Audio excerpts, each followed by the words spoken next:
So we're going to be taking questions a little bit throughout, and you'll be able to ask questions at the end.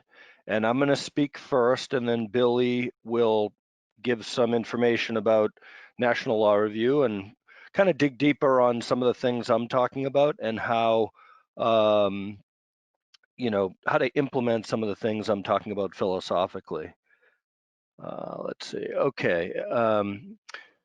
And Billy is the web content specialist at National Law Review, and he has decades of writing and journalism experience.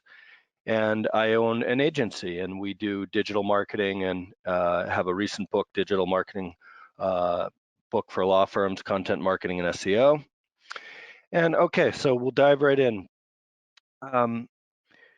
There's some fresh SEO news going on right now. Google has been adjusting their algorithms since 1997, and they just did a core update December 3rd. And the last core update was May 4th, and it's referred to as Star Wars Day. The pandemic likely delayed Google's next core update, given more than usual time has passed. And we're wondering, could that mean that this update is more intense? And so the rollout process of this ongoing update happening as we speak, this can take weeks when they do a big core update. So the SEO news sites will be buzzing on this as we sort it out and how to deal with it. People don't exactly know who it's going to impact the most. The immediate response from the SEO community includes fear and panic. Mike Payton on December 3rd said, all I need for 2020 to get worse is for Google to tank my sites. If they do, I'm going to just get a day job at the supermarket and be done with SEO. And so core updates are designed to produce noticeable effects across search results. So if you've been good and have been doing healthy content development and have been making your site better, St. Nicholas will make you happy, but if you haven't been blogging or editing your website lately, you could get cold this time around.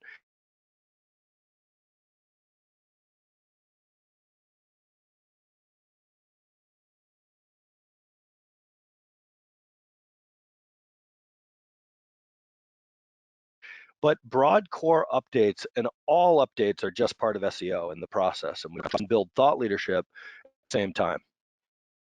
And I like big sites like Search Engine Land and Search Engine Journal to get news from. There's plenty others.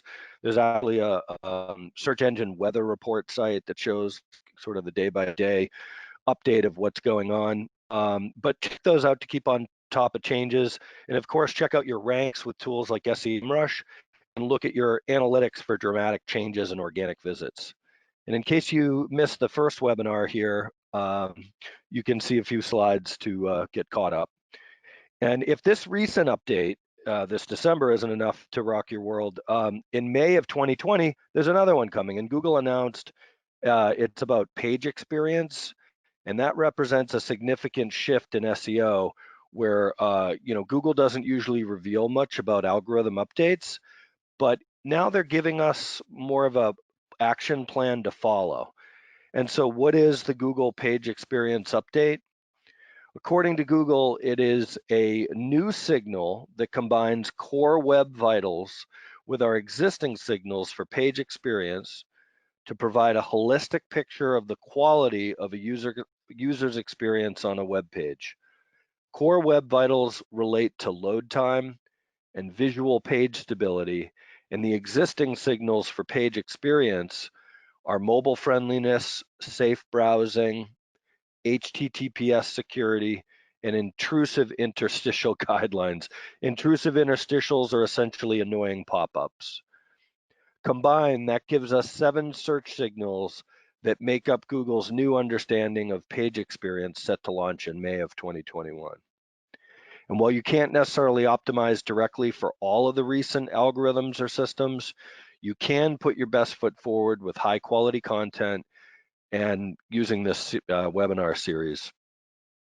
Now, you're probably wondering why we go to such great extents to reverse engineer algorithms and chase down best practices that change like the direction of the wind. If you look at what it costs in the legal space to buy paid clicks in Google, sometimes it's hard to believe there are clicks that are over $1,000 a click. And sure, the personal injury stuff like auto accidents and mesothelioma are among the highest, but across the legal spectrum, click costs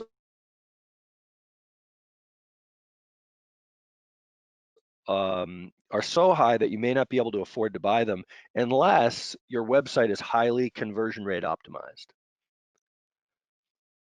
So you need a system, a roadmap, or a blueprint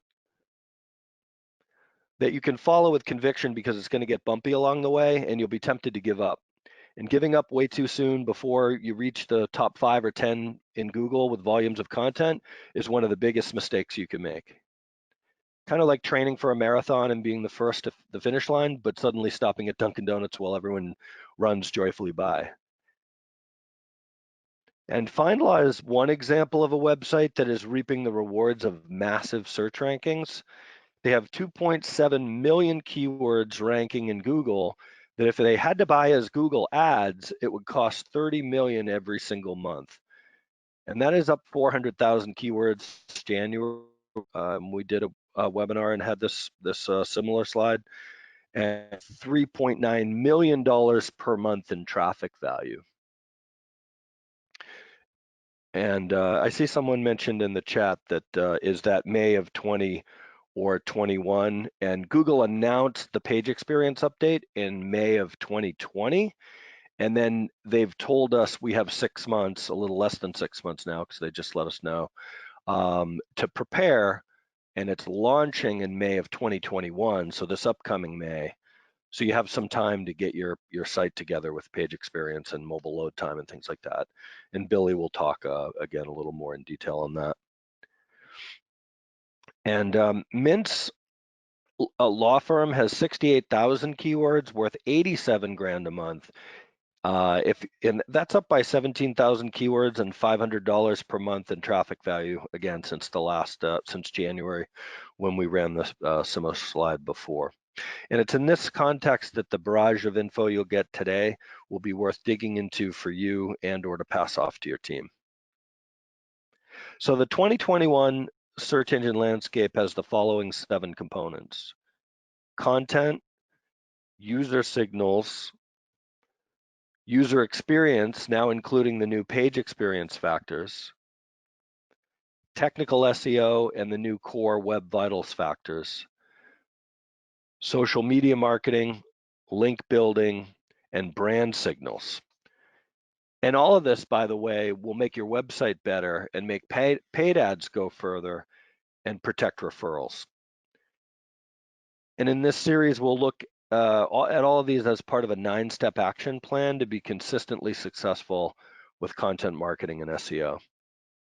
And so at number 1, for both content and SEO, you will need to set up ROI and campaign tracking.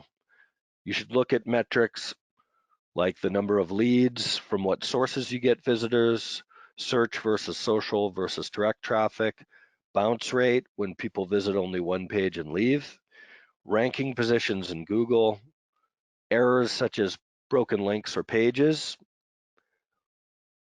And you can also use tools like Google Analytics, SEMrush, Advanced Web Ranking, Market Muse, Ahrefs, etc. Just make sure that you tie your metrics back to bigger company goals or firm goals, or you won't be getting budget for this type of thing. And if you want to make a marketing plan, which far too many firms do, check out our free marketing plan template at legalmarketingreview.com/downloads. And the PDF slides for this webinar will be there as well. So at number 2, create deep content. Top 10 results in Google have on average 1,633 words on desktop and 1,222 words on mobile. It's just a little bit less than that for the top 20 results. While you may not want to make all of your practice area pages incredibly long, it certainly is worth experimenting making those pages and not just blog posts and resource pages well over 1,000 words. And not only do you want to create deep content, but eventually You want to have a variety of content styles. I went through each of these in the last webinar, so I won't read this list, but make sure if, maybe replay that first part of the webinar and come back to this list for ideas. And the replay, I think, is on our download page at legalmarketingreview.com/downloads, and we can send that out. Obviously today you'll get the replay of today's, but we'll make sure you get the first one as well. And at number 3 is user signals from where we left this. This is basically where we left off in the last webinar in the 9 steps. And so click-through rate, time on site, and bounce rate are top ranking factors now. The pages in positions 1 to 3 have an average click-through rate of 36%. Like if you search for intellectual property lawyer in New York, and then what percent of people click from the search results to you. The average bounce rate for URLs on the first page of search results is 46%. And they joke, what's a good bounce rate? One that's always going down. Obviously, if 50, 60, 70% of people are bouncing off your pages, that's not good. The time on site for the top 10 URLs is 3 minutes and 10 seconds. So use compelling titles and meta descriptions. It's important to see the keyword on the search results page for the user, but it's also important to have a high value proposition and something enticing. Whether it's a free consultation, a phone number, star ratings, or how Justia shows how they allow you to compare 356 attorneys, you have to make yourself stand out. If results in the middle of the page get clicked more because they look more interesting, those results may soon start appearing at the very top, partially because of Google tracking your click-through rate. And at number 4, improving the user experience is now part of SEO. This is especially true given the impending May of 2021 page experience update. And having a decent font size, adding images and interactive elements, as well as improving your interlinking structures are important factors. Adding video can help. Having too many ads, pop-ups, flash elements, or massively long bullet lists are not ideal. And an actual takeaway is to lower your bounce rate systematically. And here you can see a slide from Google Analytics where this site has a 78% overall bounce rate. And your bounce rate is the percent of visitors that visit only one page and bail out of your website completely. So you can target pages that suck at deepening visits. This page has driven a lot of traffic, but the 88% bounce rate can be significantly improved.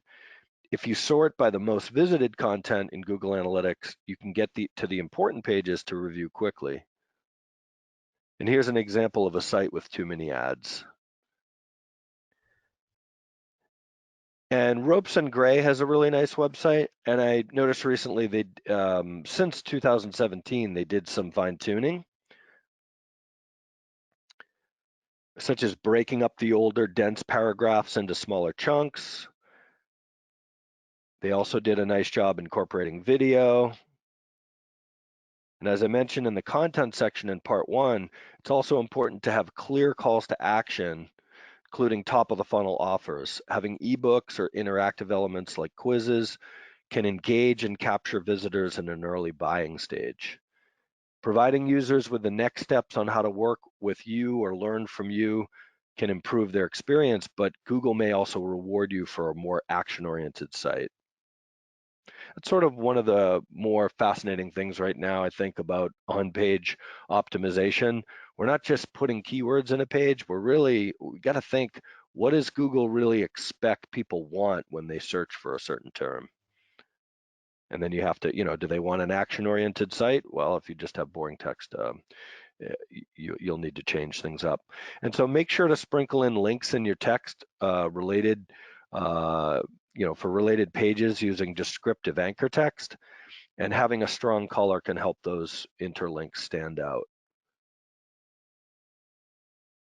And make sure you also do user tests and heat maps to improve the time on your site.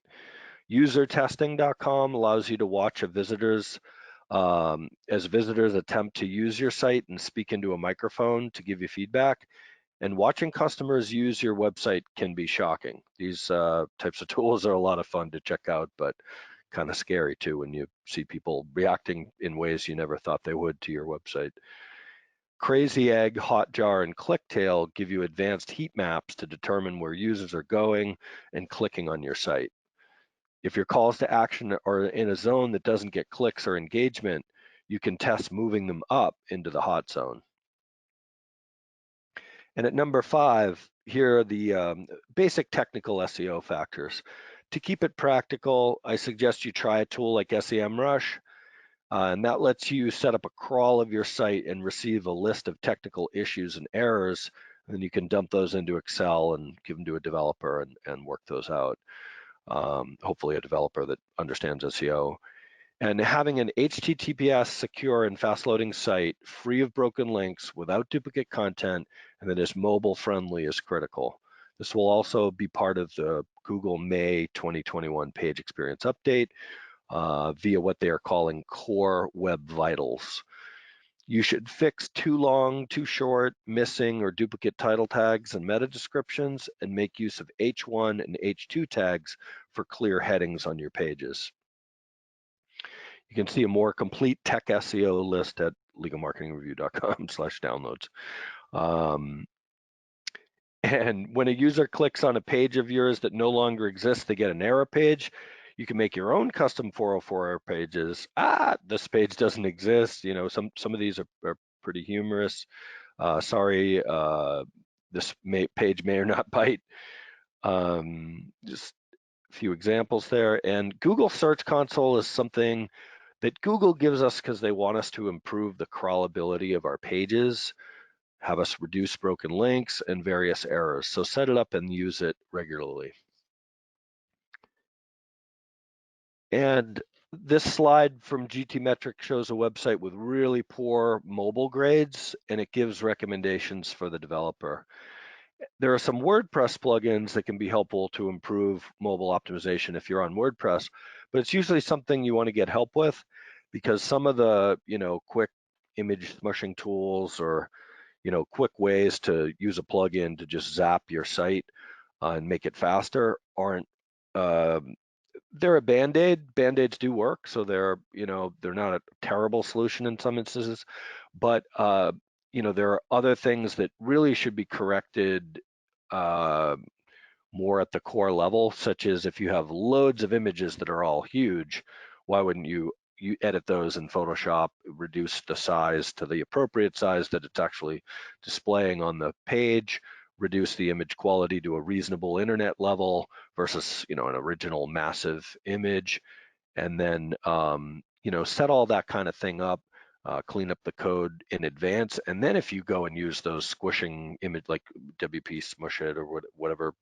tools to compress, if you will, certain things like images or just speed up load time, it'll work so much faster. And you might not even need those tools if you do a good job to begin with development, because people build websites and they're so happy it's finally done and they're out of that hectic experience. They forget that there are a lot of finer details that you can't really see under the hood. And so, hey John, any quick questions on the tech stuff before I continue? Can you hear us now, John? Yep, I'm here, and thanks again, everybody, for sticking around as we had some technical issues at the beginning. We don't have any questions in the questions panel yet, but definitely if you have any questions, just go to that questions panel, part of the GoToWebinar control panel, and enter your questions there. And if we don't have any questions right now, we'll have a couple of more chances during the presentation. So keep those questions coming in, and we'll just keep going for now and then answer some more questions in a little while. All right, great. Here in section 6, we'll talk about social signals. There's an extremely high correlation between social signals and ranking position, despite Google saying social is not a direct ranking factor. Facebook ads, boosts, and groups can get your link-worthy content linked to, and at least for now, backlinks directly affect SEO. So even if it's, social media doesn't cause your ranks to go up, you'll probably do better with more content spreading. YouTube is more popular than Facebook, and since videos appear for certain searches, you miss out on those highly visible features if you don't have videos. And journalists love Twitter, and they're more likely to interview you as a thought leader if you look alive on social. LinkedIn builds thought leadership with a business audience, and they can share and link to your content. Brands rank better, and very few popular brands don't have strong social. So, if you are a Google robot or algorithm, looking at a website in quotes, um, you know, you're going to give a lot of credit. This is a different industry, but Nike, right? They're going to rank for running shoes almost no matter what. Google knows that they are running shoes, if you will. So the more you can make yourself omni-channel, like all across your marketing, relate to certain topics and niches, the more likely your brand will be seen as strong by Google as well, and that can actually help your SEO now that Google is sort of omniscient. If you or they're it's crazy how much they can see using artificial intelligence and kind of piecing things together about even sentiment analysis of how people talk about you across the web. So this slide from Buffer shows how having more than 2,500 words can improve your social shares and not just your organic ranks. So understand the most shared content of your competitors. Ahrefs, I always refer to as Ahrefs, is a tool that I usually use for link building, but they also have a way to look at your best content by social shares. And here you can see the top 7 most socially shared pages on the National Law Review. This was from a little ways back, but still relevant. And when I looked at these pages in terms of word count, it's clear that they're not all very long pages, but rather things like list posts and statistics, which are helping them get shares. So never assume that one suggestion, like having long content, is always going to work in every situation. And at number 7 is understanding backlinks. Rather than getting too far into the weeds, it's just important to know a little history about the importance of backlinks to Google. And Google's first name was actually Backrub, if you can believe. It's kind of the current name might be a little goofy in a way, but in reference to how they were so focused on looking at backlinks. And as we discussed, their first patent, discussed in the first webinar, and we talk a lot about this, their very first patent was called PageRank in 1997. And this was a revolutionary new way for search engines to use backlinks as votes of confidence when judging who should come up at the top of search results. Before that, Yahoo and AOL and AltaVista and different sites, they were much more sort of restricted to using keywords on the page. And Google was smart. They figured out that, if people were linking across the internet with Ahref, with HTML links, then those should actually tell a story. Kind of like, when a doctor submits a paper and he puts all the references at the bottom, the references sort of glue that together, and that's what backlinks do for SEO and for Google's ability to judge authority. So to say that links have been an important part of SEO, it's clearly an understatement, but backlinks are lessening in value as Google gets better at looking at the visibility of your brand in other ways. However, while links aren't as valuable as they used to be, it's still important to improve your high quality inbound links. We've seen a lot of customers where, we're doing the same thing across a few similar customers, but one of them where we do manage to make a really great informative page that other people link to, maybe a school links to it, maybe, Huffington Post or informative sites, link to it or Above the Law or something, then because they find it interesting, then your other SEO activity gets stronger because of that added weight of the link signal. So, and here you can see from Ahrefs, one website's links sorted from best to worst. So, Huffington Post, Mashable, Forbes, Reddit, these are examples of good sites to have a connection with. And you should also use the Google Disavow tool to tell Google what links you don't want to be associated with, because bad links can hurt your rankings. In 2012, Google came out with the Google Penguin update, which was all about people overdoing backlinks, and a lot of law firms got kind of the wool pulled over their eyes by SEO companies that were getting great results, but they were doing it with just basically paying for or building stupid WordPress blogs that didn't really have anything useful on them but linked to their client. That used to work, especially if you put, IP lawyer Boston in the keyword that in the href link that linked from the stupid blog to your law firm.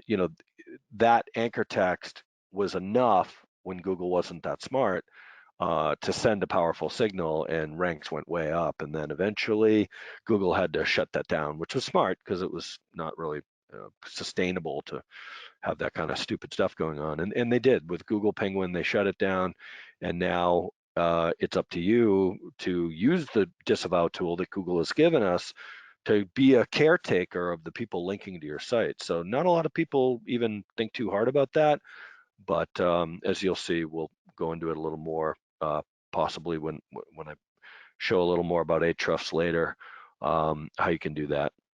So using tools like prleads.com for 99 bucks a month can help you get featured in the media regularly, and those are good links usually.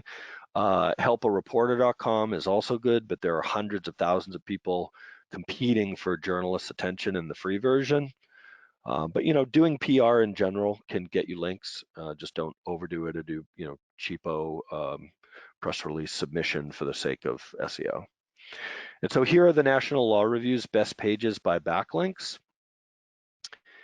And once again, I found that they did not tend to get links solely from long content, but trending topics like Brexit and controversial content seem to do well. And the second thing, second to last thing rather, that we'll discuss is brand building. And Eric Schmidt, the former CEO of Google, said that brands are the solution, not the problem. Brands are how you sort out the cesspool. And by that they mean sorting it out algorithmically and with their quality raters to judge what sites should come up. And if people search for your brand by your company name, Google knows about it. They know about companies with big social media followings and who your authors are. If you want strong and lasting search engine optimization, ironically, you can't just do SEO. If you're a guy or a girl in a garage reselling someone else's products like pea protein powder or something, or building an affiliate website to generate money from people clicking your ads, you might be tempted to just focus on keywords and blogging and not have a full brand. But those are the sites that Google can easily determine that don't have a real brand associated with them. You can use a tool like SimilarWeb to locate your own traffic sources and those of your competitors. Obviously, Google Analytics is where you really get that data for yourself, but you don't have your competitors' Google Analytics, so it can be really fun to see where your competitors are strong or weak and how it compares to you in terms of where traffic is coming from. So keep an eye on the amount of monthly search volume on various key phrases that include your company name. These branded searches are one way you can help determine the growth of your brand. Now it's time to rethink SEO completely. Keyword targeting, quality and uniqueness, being search engine friendly, doing snippet optimization, and improving multi-device friendliness have been classic on-site optimization techniques. New techniques relate more to the searcher themselves. How often a user clicks, on your search results, that's of prime importance now. And Google has a patent around the idea of dwell time. They are looking at how long people stay on your website in great detail. You now also need to not only have high quality content, but you need lots of it and to cover gaps in the content that other people do not have. It's important to amplify your content and get people to come back over many visits to your site, or in other words, create loyalty, not just one-time visits. Google also mentions in its patents the idea of needs met. They are able to track if users are completing tasks like filling out a form, like most law firms have a free consult form that hit a thank you page, and or if they're buying something from an e-commerce site. And if users are able to complete tasks, they are likely more satisfied, and therefore your website deserves to be more at the top. So be on the right platform for your search results. Search for the keywords you want to come up for and see what types of things are appearing, whether it's video, podcast, map listings, or news. Then you can make an Excel map of the keywords you want to rank for and the content you will create, but you can now also indicate if you'll be creating more than just text content and list the variety of mediums you will use. Because again, I feel like the future of SEO is more omni-channel, meaning, it's not just keywords on a text page. It's, are you doing good blogging, practice area pages, podcast videos, ebooks, maybe, other channels as well, so that your brand is bigger. And then finally, at number 9, use authority marketing. Google has thousands of employees that use what they call their quality raters guide. Throughout this guide of over 100 pages, they frequently use the acronym EAT, which stands for expertise, authoritativeness, and trustworthiness. Google is looking for the thought leaders that are also featured in the media and have good reviews. If you want to analyze your personal authority level, check out my thought leadership blog at authoritymarketing.com/quiz, or you can get an ebook version of this at the download page. And if you build up your thought leadership, you can do what Fox Rothschild did and wear it on your sleeve on your bio page, and list not only the biography of each attorney, but the news, publications, speaking engagements and events, as well as social media connections. We like to also sometimes put in on a attorney bio, an informative small video, like a helpful information video or a podcast. You can make those pages stronger with your thought leadership. And Mintz 11 at one point had only insight and thought leadership on their homepage. They listed their blog posts, social media, videos, and events, and nothing else. That was their homepage in total. Search engine algorithms used to be slow and clunky, but now they're constantly in flux and ever changing. The era of fixed ranking factors is over. Today's ranking factors are fluid and flexible and fast, malleable as water. To succeed in SEO, you must be able to shift as fast as the algorithms do, have a technically proficient website, and build real authority based on content that has insight, not just content to satisfy the search engines. So if you have true insight inside you, the rest will fall in line with the right help. So remember to get in the slide deck with all the resources at the download page. And here are some of the tools I mentioned. And John, before Billy from the National Law Review talks about tools, do we have any questions now, or? No, not any questions yet. Everybody Okay, cool. either already knows everything here, or you're just covering it Yeah, really that's well. good. So. People are ready for Christmas. I think we might have bumped up a little close to Christmas, but that's good. So we'll keep cranking and see if at the end there are any. So thanks for checking out this first section, and now we'll have Billy. So oh, and one more thing real quick. Oops. Sorry, I just switched that over to Billy's. Oh, okay, yeah, that's okay. We have a CTA a call to action slide with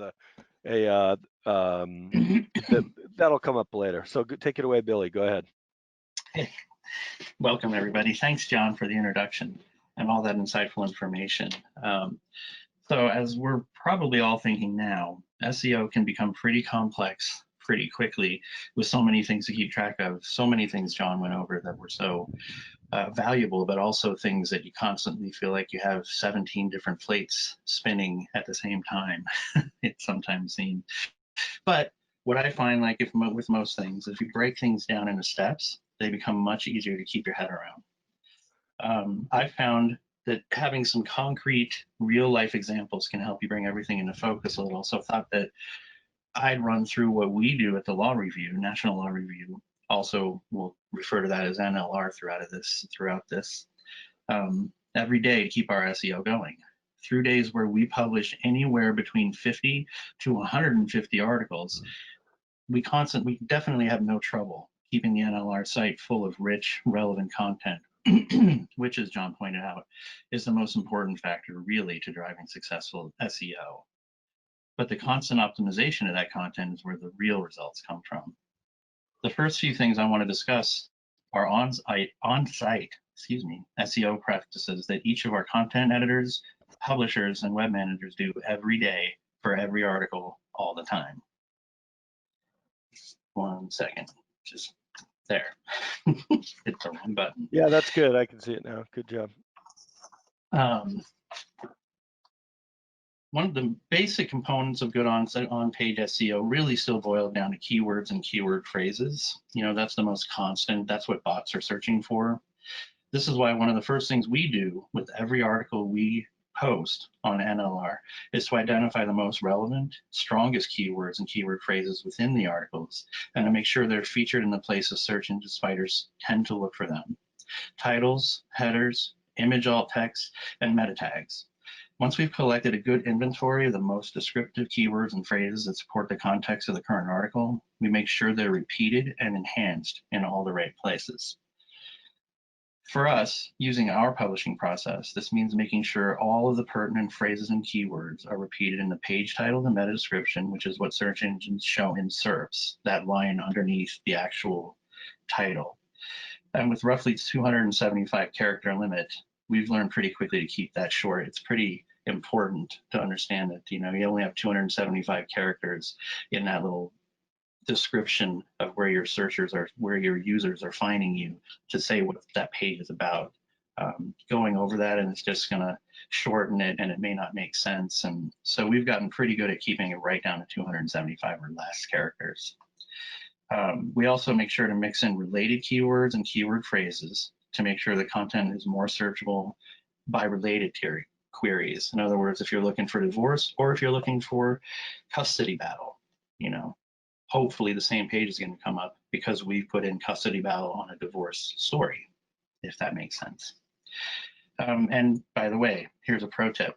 We find that using both abbreviations and spelled out names of common organizations, locations, official departments, and things like that in multiple places on each article's meta info helps optimize even more. Meaning, if we're running an environmental story, for instance, putting the contraction EPA as well as Environmental Protection Agency in different places in the metadata really helps search because people will search for both. We also use these keywords and phrases in the meta keywords in each article's coding. And it's valuable to note, while many SEOs maintain that meta keyword lists in the metadata of coding are not as important anymore as they used to be, at least not as important to Google, who's the big dog. They're still important to help news aggregators like Google News and Apple News to help classify and identify your content semantically. So that's, that helps them put it on their sites if you're publishing across those other sites. And it helps Google pick them up that way, picks up your content that way. Also in our content management system, like many others, we use tags to classify and organize the content so it's more easily searchable and consumable. And we make sure to consider all of these keywords and keyword phrases when we're choosing the proper tags for each article. For us, these primarily include things like geography, jurisdiction, types of law or practice groups. We make sure that we use those multiple times and in multiple places so that there's more and more chance for these pages to get picked up correctly. The next thing I want to talk about is super important on a lot of levels, is the alt text behind your images. Now, a lot of people know that these are important, but you know why they're important. I mean, obviously, it's because bots and spiders provided by Google and other search engines don't have eyes that see images, or at least that understand what they contain, right? To them, it's just a series of zeros and ones. And at the same time, and this is a good way to think about it, people who are sight impaired also have no access to see what those images are, but they will have them read to them in most cases by a page reader, a website reader.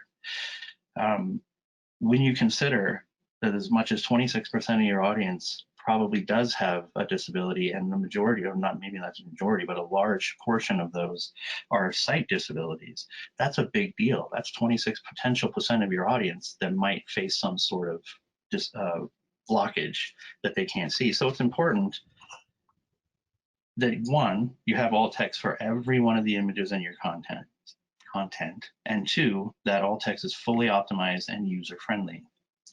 At the NLR, we make it a regular practice to make sure that alt text tags, that's a lot of consonants, are keyword rich, descriptive, contextual, and that they make sense.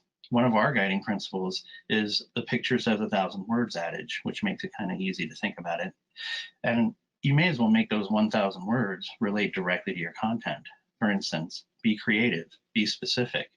Rather than just adding words like courtroom scene to your image, why not add courtroom in the Ninth Circuit of Appeals at recess in the middle of a Facebook class action lawsuit proceeding or something like that? And that really can catch the essence of your article. Well, I mean, look at the 3 examples I have on here. One of the things that I encourage our web editors to do is say, don't only put man at bar or man at closed bar. Why not put man in a Manhattan bar closed because of the COVID-19 pandemic? Or the woman, what's she waiting for? Where's she going? What's happening in this pictures of the family here is, I mean, they're obviously donning masks, but is the kid getting ready to go to school? Does it have something to do with an employment law page? It probably has something to do with the pandemic. Easy to throw extra keywords in there. And again, excuse me, keep accessibility at top of mind as well, so that the sighted readers can convey a clear message to people with impaired sight.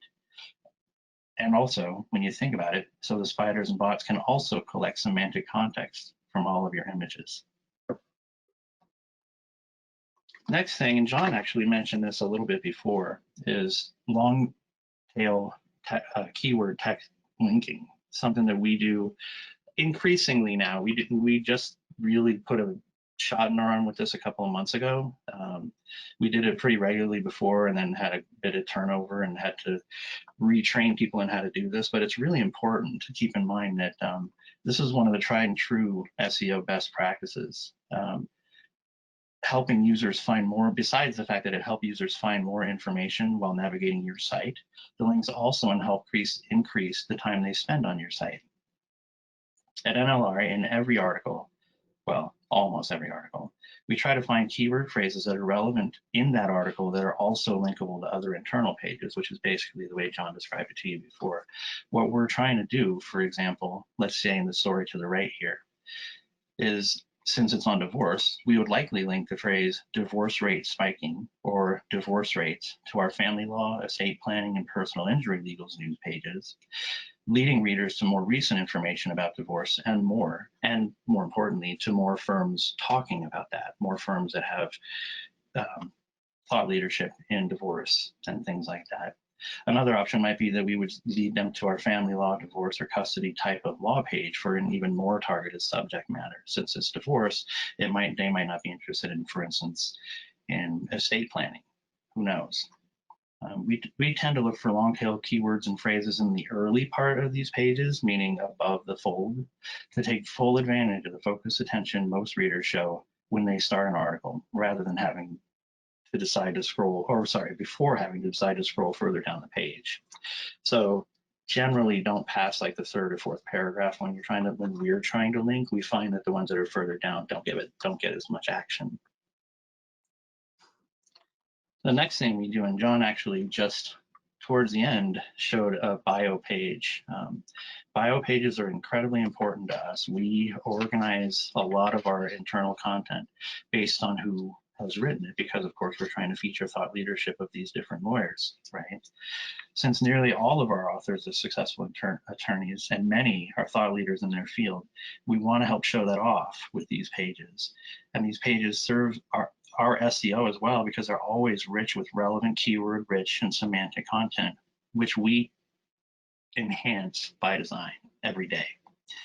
To keep them highly searchable and strong in SEO best practices, we're sure to use high-ranking legal industry words like, for instance, using the words law firm next to, in this case, for instance, McDermott, Will & Emery. We don't just put in is an associate at McDermott, Will & Emery. We put in the law firm of McDermott, Will & Emery, because people are likely to search for law firm for estate planning. They'll put that word in there, so we want to have that word on the page, right? Another thing we do is we use the words attorney and lawyer in different places on the page, especially in the metadata. Like in our page title, we might put the author's name, law firm at attorney at the law firm of McDermott, Will & Emery, but then in the other metadata at the bottom in the back of the page, we would put lawyer at McDermott, Will & Emery at the law firm of McDermott, Will & Emery, because people use both terms. And again, another pro tip here, this is another fantastic option for long tail keyword linking these pages, because you can lead from here to just about any other page on your site, and actually possibly even more stuff by this particular attorney, which helps everybody out. Now, that's in large part is what we do pretty much every day on each page for each article at the NLR to keep our site optimized. But we also use a few tools pretty much daily to help us keep on our toes. These are external tools. So what I wanted to show you now is that we use every day are Google Analytics, Google Search Console, and a little bit about SEMrush to help guide that we use to help guide our SEO efforts. First, with Google Analytics, excuse me, Analytics seems to be the big dog when it comes in seeing how your site is doing on the web. And that kind of makes sense since Google kind of just about invented search, and they're definitely the guys who tell us how to do it for the most part. But one of the drawbacks I hear a lot about Google Analytics, and I'm familiar with them, something that I'm familiar with myself for sure, is that there may be too much information at your fingertips and way too many ways to try and filter out which information is most useful for your needs. To help ease that a little bit, I'm just going to go quickly touch on a few other tools and reports that we use pretty regularly. For instance, just about every day, I jump to the All Pages report in Analytics to see which pages are popping and what might be trending in our content. This report basically shows how your pages are ranking in the most common engagement key performance indicators, or KPIs: page views, unique page views, average time on page, entrances, and bounce rate. There are a few more KPIs further to the right, but most SEOs stop with the big five, if not actually just page views, unique, average time, and bounce rate. Excuse me, the importance of this quick view can't be understated, because each of these stories has a story to tell about your SEO. When we see a page jump up to the top in any given week, for instance, we take some time individually and as a team to examine what's happening around that page to see what might be driving sometimes a huge spike. I mean, we've seen pages go from the day they're published to 2 days later, 50,000 views. Yeah, well, 50,000 is a little extreme. Let's say 5,000. I'd like to see 50,000. That'd be kind of cool. But it could be because it's a particularly relevant topic for the time.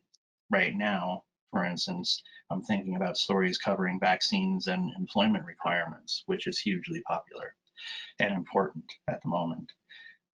But as often as not, it's because we've done something right with our internal practices to boost the page to the heights of engagement that we're getting.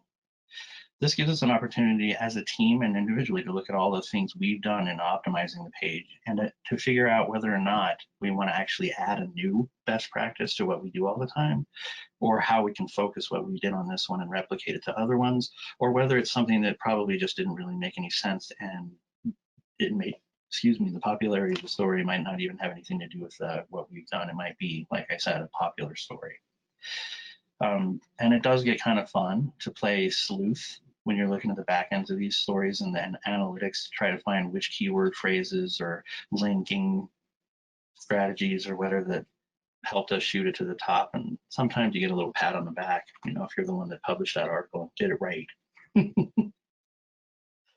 Next one that I use pretty much every day is the search terms report. And this one not like how people are finding your site search terms. These are terms that people are entering into search bar on your page to find more information about something they're interested in while they're on your site.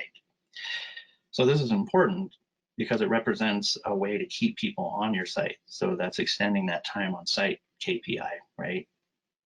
If I'm in there searching around harassment, then I'm more likely to stay on the pages if I have a lot of pages that cover harassment. So this report, it basically shows us what pages, or I'm sorry, what search terms might be trending that people are looking for.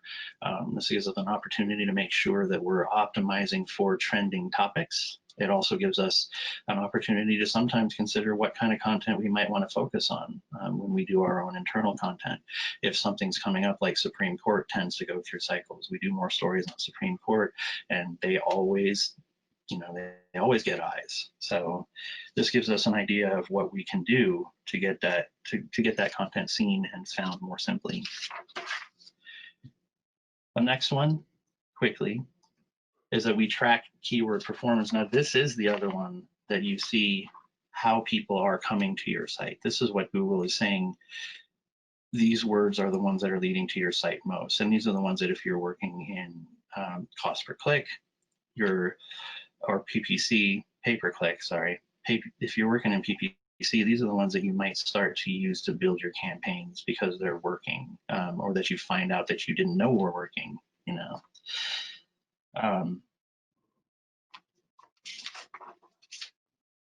Sorry, I just got, oh no, we're in the same place. I just confused myself.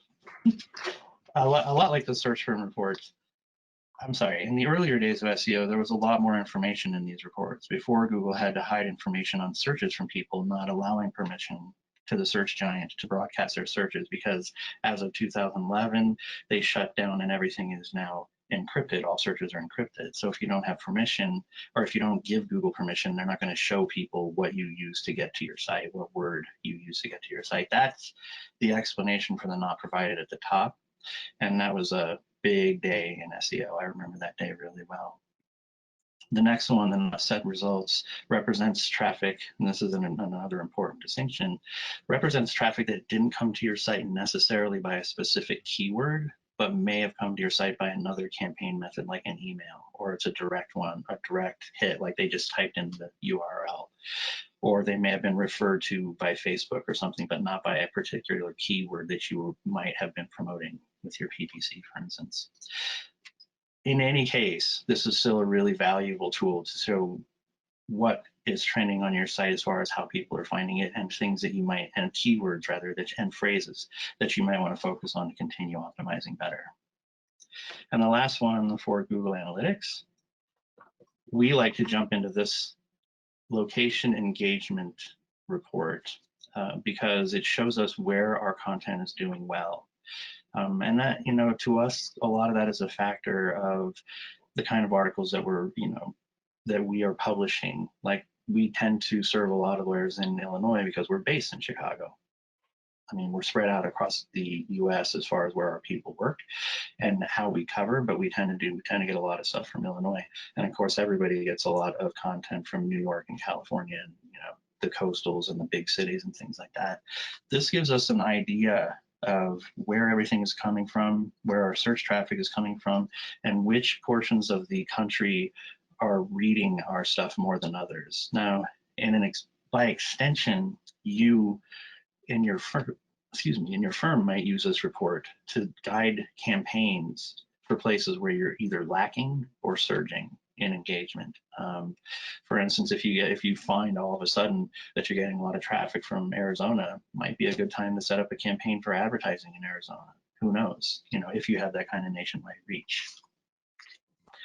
The next tool that we use pretty often, virtually every day actually, is Google Search Console. And a lot of people look at Search Console as kind of if I have Google Analytics, what do I want to do with Search Console? But it's really not the same thing. More than a kind of an analytics light, Search Console is a very personalized for your website tool.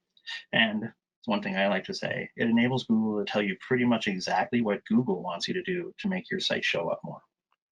It has it offers email notifications that can really keep you on your toes. And we get a few emails a week about opportunities to optimize, but there are a few places we check regularly as well. And I'll get into the emails in a minute as well. First place we go is a search tools report, in which you can find in the left control panel under performance and search results, actually in Search Console. And this provides a quick snapshot of where your site is now in terms of SEO best practices. The view is divided into tabs, each of which shows specific data on your site. There's queries, which shows which search queries are being used. It's kind of like that search terms report in analytics. The pages list how your pages are doing in search results, kind of like the engagement report we talked about. Importantly, devices, the devices tab shows the volume of search your site gets across different devices. This means mobile versus desktop versus tablet versus, and who knows what it's going to be in the future. You know, it might be Alexa, who just answered me. And then the last one, and the last one that's important on the front page, is the search appearance report, which lists the popularity of engagement across varied ways your site is presented, such as video, AMP pages, true mobile pages, rich content pages, things like that. It gives you an idea of what kind of content you're publishing that's doing well and what might need some work. The next report we jump into every day, and this is where a good place to talk about the emails, is mobile usability. At NLR, our mobile engagement rate is roughly 65% on any given day of all of our engagement. So mobile's a huge thing, right? What this report shows you is how many pages are falling within Google's guidelines of what's good mobile usability, meaning a good user experience for the mobile user, and how many could use repairs. And the cool thing about Google Search Console is that each one of these little error things you see on the left over here leads to a specific list of actual pages that Google says there's a problem with this page. And it also gives you an opportunity to click on that page, open the page, you will jump into your site, look at the page, and then tells you what you can do on the back end or in the content or possibly even in the design. And this is especially useful for mobile usability that will make it more mobile friendly as far as Google is concerned. This is incredibly valuable. We get emails virtually every day on different things because we have so many pages and Google's constantly crawling. We virtually get emails virtually every day telling us what to do, and we jump in there and make corrections, and then Google allows you the opportunity to send a note to Google to re-crawl that page in particular and check it out again and make sure that it's optimized correctly. So ultimately what you should see if you're looking at this report over time is that your numbers in error will go down while your numbers in validity will go up continuously, because you'll jump in there and you'll fix things here and you'll fix things there. And it's a really fantastic tool and I can highly recommend that. The next one, this is an important thing that John talked about, and I want to go into just a little more depth, which is the Core Web Vitals thing. Core Web Vitals, which is coming in the next algorithm update in May, like John reported before. It's a pretty hot subject in the SEO world right now, but a lot of people aren't quite sure what they mean on a practical level. In other words, John discussed it. It's about, you know, user interaction and user friendliness, but I want to get into a little bit of the nuts and bolts here about it. The 3 performance indicators that make up the Core Web Vitals report are largest contentful paint, LCP, first input delay, FID, and cumulative layout shift. And almost all of them are focused on users' mobile experience, like we said. Just want to jump into, let's take largest contentful paint, for instance. What exactly does that mean? The best example, well, what it literally means is how the time interval between the start of a page load to when the largest image or text blocks on a user's viewport is fully rendered. What does that mean? If you have a large video at the top of your page above the fold on your mobile phone that takes 20 seconds to load, you're losing a viewer. They're not going to stay there for 20 seconds to wait for something to happen that they may or may not even know is happening, because sometimes it doesn't very often say video loading, right? Google set a benchmark for that LCP, longest contentful paint. If it's taking longer than 2.5 seconds for your page to load because of any particular item on that page or combination of items, that page is going to be flagged for needs improvement, which is the yellow area in the reports that you see below. If it's longer than 4 seconds, it's going to be poor, and you're going to start getting dinged on that. After this new, well, this is what we hear. After the new algorithm, you're probably going to start getting dinged for that. Let's jump to first input delay. That one, slightly more complex. It's the time between the user's first interaction with the page and when the browser can respond to that interaction.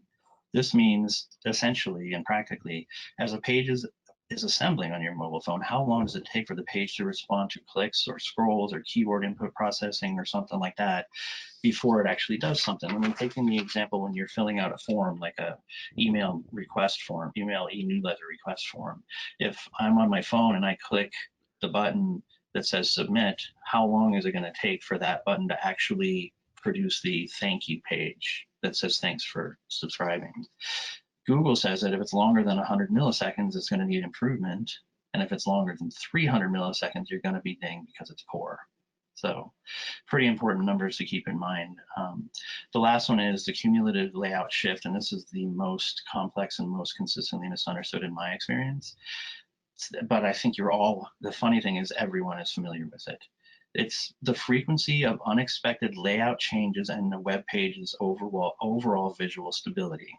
What this means is when you're on your phone and you're reading a story, let's just say about COVID, and you're halfway through the story, and then somewhere above or below your viewport in that story, an ad size changes, or a new video pops in from an ad or something like that, and it pushes your story either up or down, and now it's out of your viewpoint and you can't find it. You have to re-scroll. Google believes, and I agree, that leads a lot of people first to frustration and second to leaving, that they're not going to finish there. They're not going to stay engaged on that page because it's not a pleasant experience. The way they figure this out is pretty complex. It's basically a ratio between how much, and I'm sorry, I need to specify, it's specifically about stuff above the fold. The majority of all of these web vitals, I need to make sure you understand, Google focuses everything on what is typically above the fold, meaning in the initial view of the mobile viewpoint. So once you scroll down, they stop recording the core web vitals, progressively down the page. It's in the top half or third, depending on your mobile device that they're concerned about. So the point is the combination that this CLS is a combination, it's a ratio of how much above the fold can move and how much it does move. So there's kind of they base it down to a percentage, but the important thing to remember is don't have things change a lot. But according to Google, if it's more than 0.1% moves overall in the layout design, it's going to need improvement. And if it's more than 0.25%, that's going to be poor, and you're going to get dinged for that. So it's a big suggestion, a big subject that a lot of people are thinking about. One of the things we're doing at NLR right now to address this is actually looking at redesign, which we've been looking at anyway, but we're taking these core web vitals really to heart to try to make sure that we're taking full advantage of what we can get, and using Search Console for this report to see where things are currently really helps guide our design in the future. So one more tool I want to discuss a little bit, and John touched on it a little bit as well, that we use all the time is SEMrush. I want to focus too that SEMrush's biggest advantage over other tools in the industry is that it's where it is on the web. It's constantly, like Google, looking at everything, but it has a much better handle on competitive information. In other words, Google shows you how your site's doing. SEMrush and there are benchmarks in Google for sure, but SEMrush gives you the ability to see how your competitors are doing on so many different levels, and all the way across the industry and even across industries. It's almost like having a virtual SEO advisor at your fingertips who has all the knowledge of what other sites are doing and how they're doing it well. And it'll also give you the opportunity, effectively and procedurally to help improve your optimization based on those things that your competitors are doing. So some of the reports that we use every day, competitive research is an obvious one. You can actually type in, I believe with the free version, it's up to 5 different sites that will compare against each other, comparing and contrasting against each other across common KPIs, common keyword performance indicators, sorry, that show how those sites are doing. This gives you the opportunity to look at your competition and say, huh, I wonder what they're doing differently. This particular report doesn't necessarily tell you what to do about it, but the more you delve into SEMrush, the more you can find out what to do about it. The other one that's also in the competitive research arena is that organic research report, which actually gives you a snapshot of your competition's entire organic search results history, including some really valuable keyword information, how they're performing on keywords based on what SEMrush knows. And this is a rich place to find out which keywords you might want to start focusing on, which content you might want to start focusing on. Next report, the keyword tools. I jumped to the wrong one again. With keyword tools report, you just enter keywords that you want to show for, that you want to be found for. If you're working in PPC, this also covers keywords that you want to bid on for your advertising, and hopefully get found by and get conversions with. That's the word I was looking for. Entering keywords and keyword phrases into the SEMrush report here helps point out words that you're using or that you want to use to improve your engagement. It gives you a slew of information on how your chosen phrases are doing in search, both paid and organic, across the industry.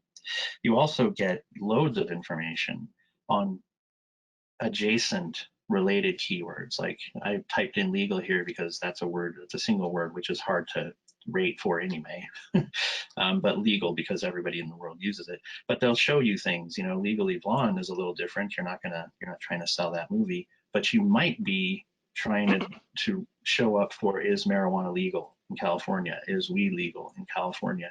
All of these things are suggestions.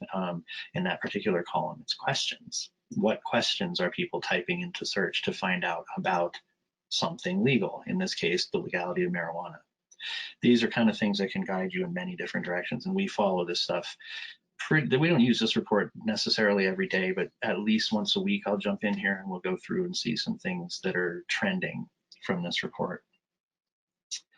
Next one is organic traffic insights. This is kind of like the page reports, engagement reports in Google Analytics, but it's a little more focused on your traffic in comparison to the rest of the industry, benchmarking against the rest of the industry, as far as SEMrush shows you.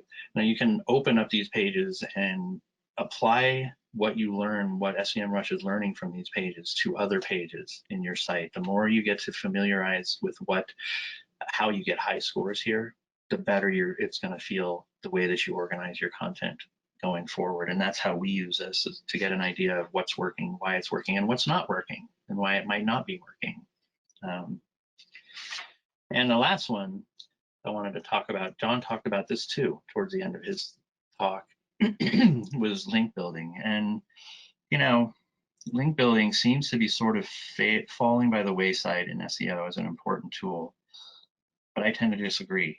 While you may hear that many SEOs are devaluing the process, like it's not as important as it used to be, I think link building is one of the stronger accessories you can add to your SEO toolbox, and it can help in many ways, not just specifically because people are linking and because Google might rank your page because of a link. The link building report tool in SEMrush is a perfect example. It lists prospects that you might want to consider linking your site to. So there are many different ways to try and get another site link to you, and some are more effective than others. Believe me, we get plenty of emails saying, can you please put a link to my article in an article that I want to give to you for your site? And we usually answer with, I'm sorry, we're not a pharmaceutical website or something like that. We're a legal website, so the content doesn't match, so we can't do that. So that's not very effective.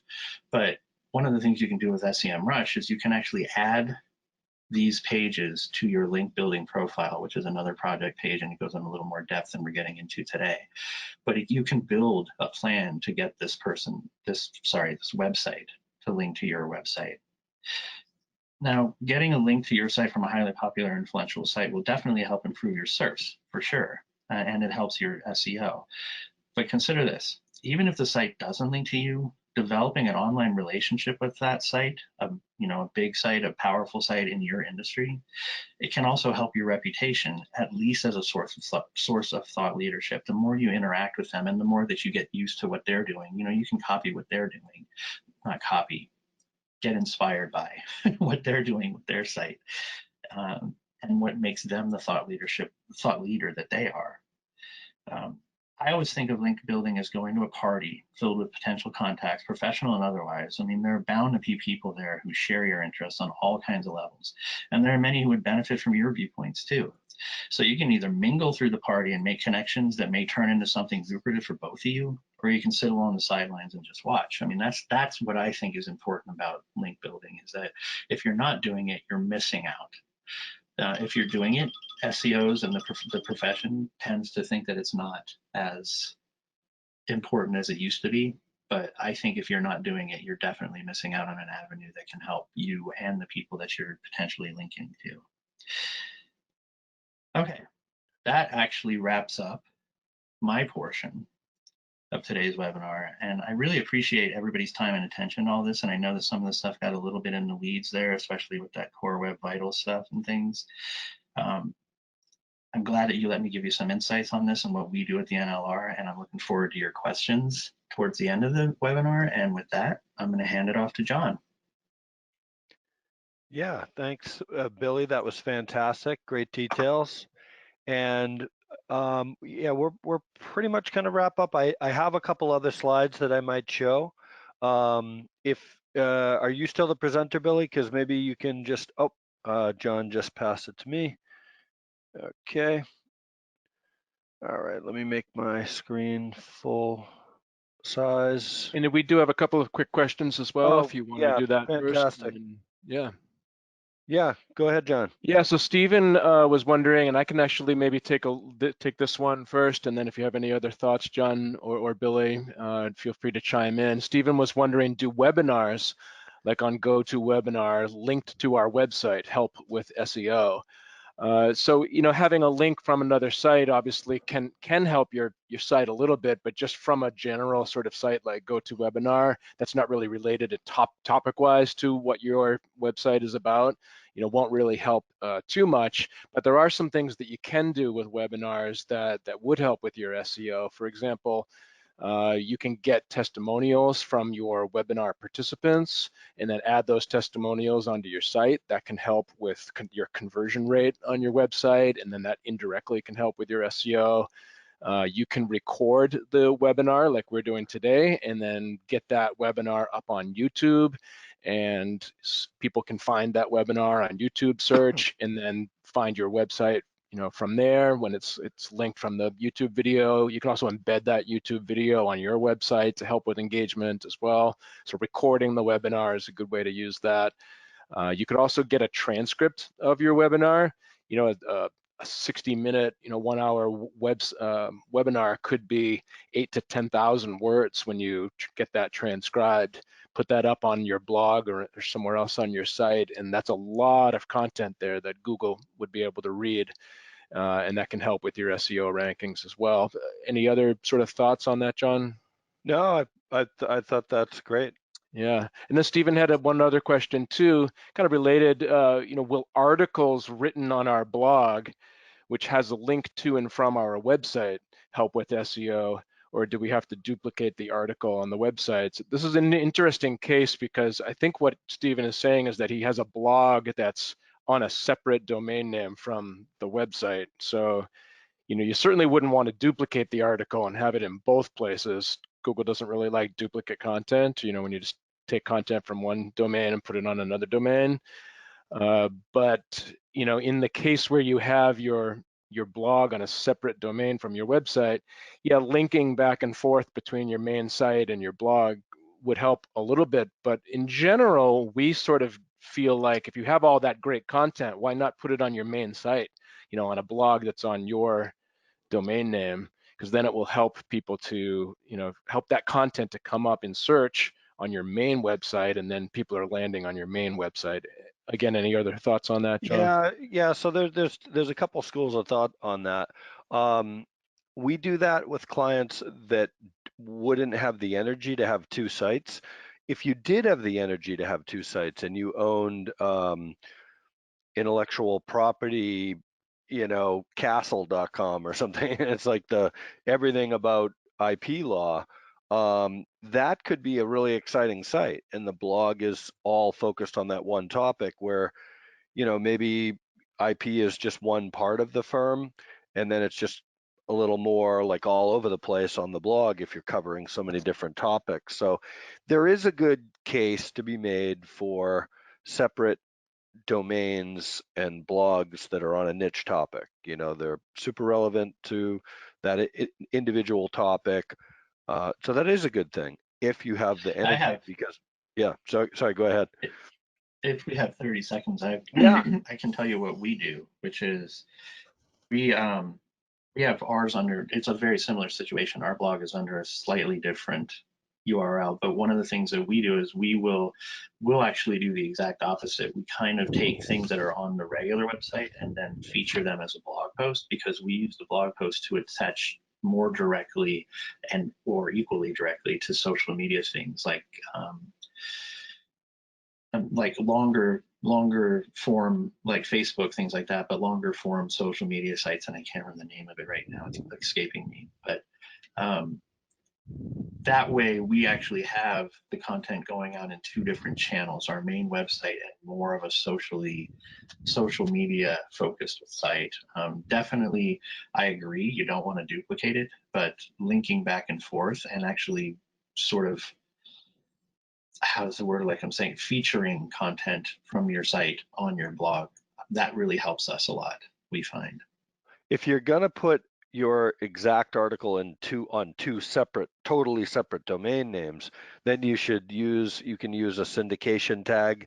There are ways to tell Google that, one website is the original owner and author of the blog post or piece of content, and that you're intentionally duplicating it on your other site. So you can use syndication tags for that, or and you can almost do it even just by, if you are linking from, one of your articles to, the more links you put, I should say, to the original article, the more likely Google will see it as what's called the canonical, or the original piece of content. So sometimes even without a syndication tag, Google can determine what's the original article, and based on it, if it has more links coming in.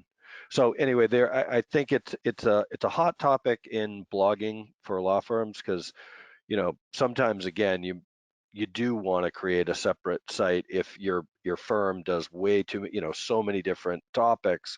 Then just one blog with blog categories might not be enough to make it easy on the average visitor if they have to weed through 20, 40 different practice areas. So that's why I think a lot of big firms, have blogs on separate domains. I think for smaller companies, I think that can be a mistake, only because if they don't have the energy to keep up both. Every site you own is going to have a Google Analytics account, a YouTube channel, social media channels. You need a backlink strategy.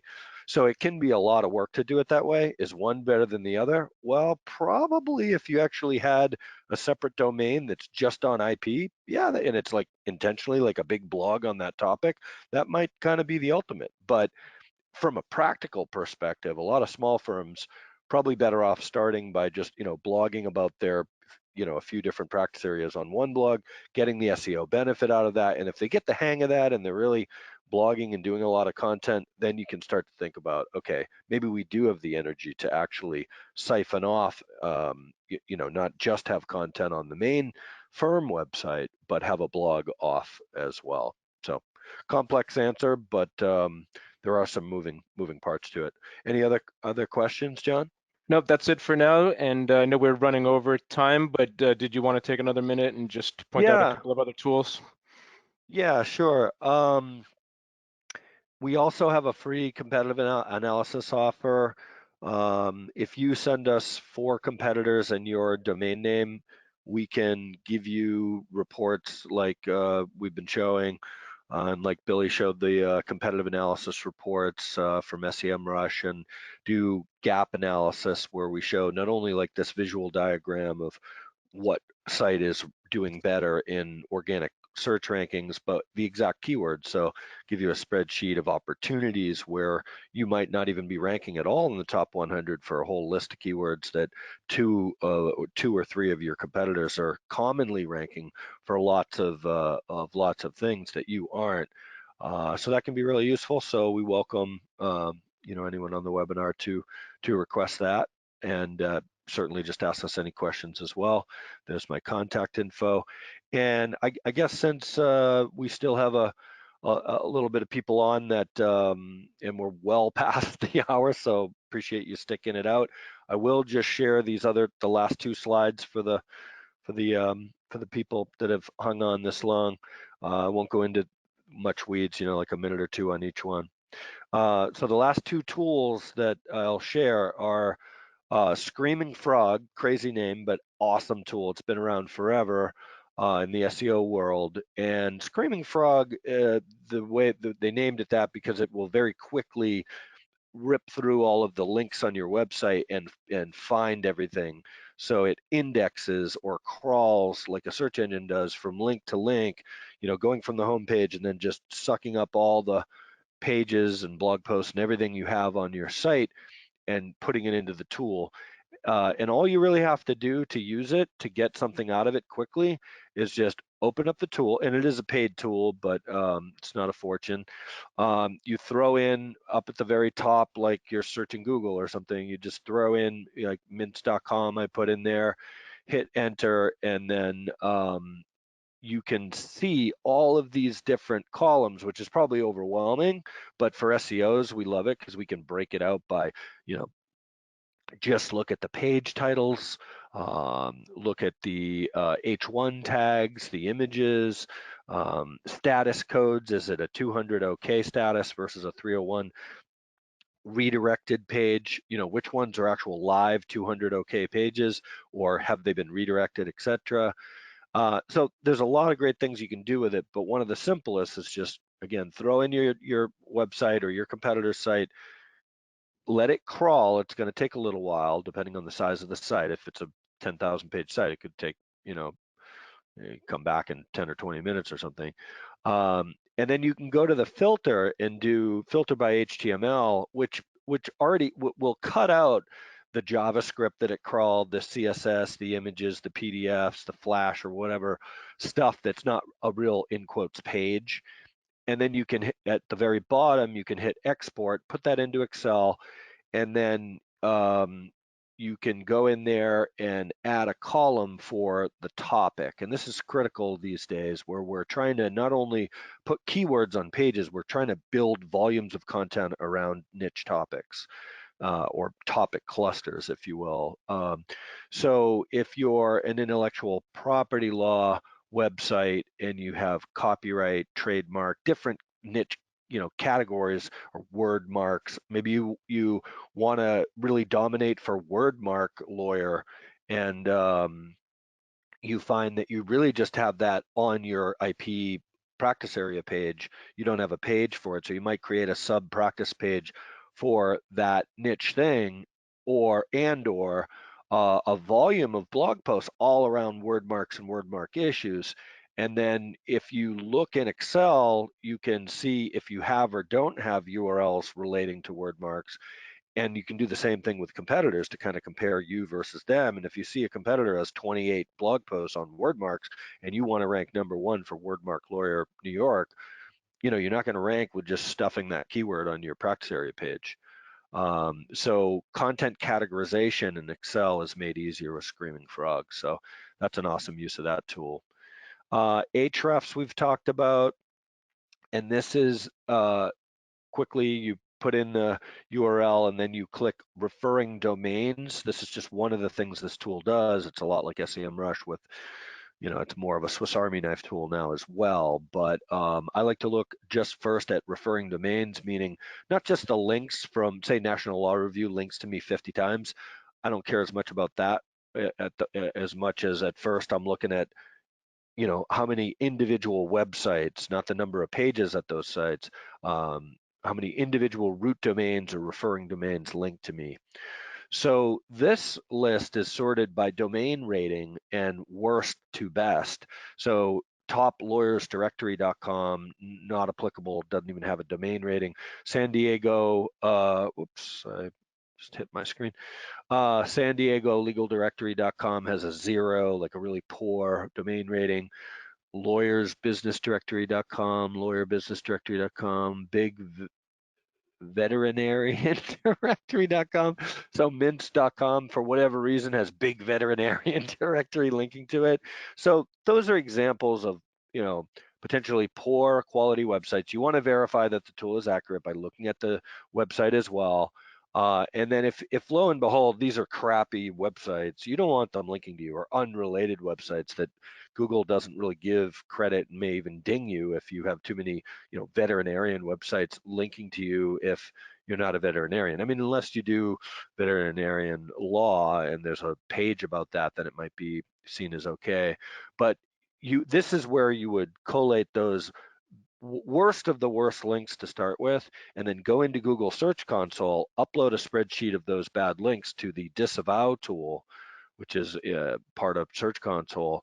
And then when you upload that list to Google, Google will flip on a no follow switch, and any of those links that link to you, they will now not pass any positive or negative energy to your site from an SEO perspective. And all the way back again in 2012, when they launched Penguin, the thing that crushed people spamming backlinks, we've been tasked by Google ever since then to, kind of curate our links and be the caretaker of our backlinks. And it's just a good idea if you do cleanup once in a while, go and grab the worst of the worst links if you don't really know what you're doing. And when you really do know what you're doing, we'll go through and really fine tune it so we take as many bad and semi-bad ones off as possible, and then see how the ranks go. And if we go up, we did a good job. And if we go down, we might actually back it off and go back in and re-upload the list of links and leave a few on that might have been we weren't sure about. So anyway, those are a couple of fun tools that can help you with more advanced SEO. And so again, feel free to contact us, get a free competitive analysis, check out our download page, and ask us any questions. And thank you for joining us today. All right, thank you, John, and thanks, Billy, and thank you everyone for attending today's webinar. Remember that part 3 of this 3-part series, which is called How to Start a Successful Podcast and Optimize Your YouTube Channel, presented by yours truly, is coming on January 13th. So mark your calendars and watch for an email with the registration link soon. Once you leave today's webinar, you'll receive a survey on the presentation. We'd really appreciate it if you'd complete that and provide your feedback. And you'll receive a follow-up email within 24 to 48 hours with a link to view a recording of today's webinar, and as well as a PDF of the slide deck, which is also up on legalmarketingreview.com/downloads, like John said before. And on behalf of McDougall Interactive and the National Law Review and our presenters, thanks for joining us today, and have a great rest of your day.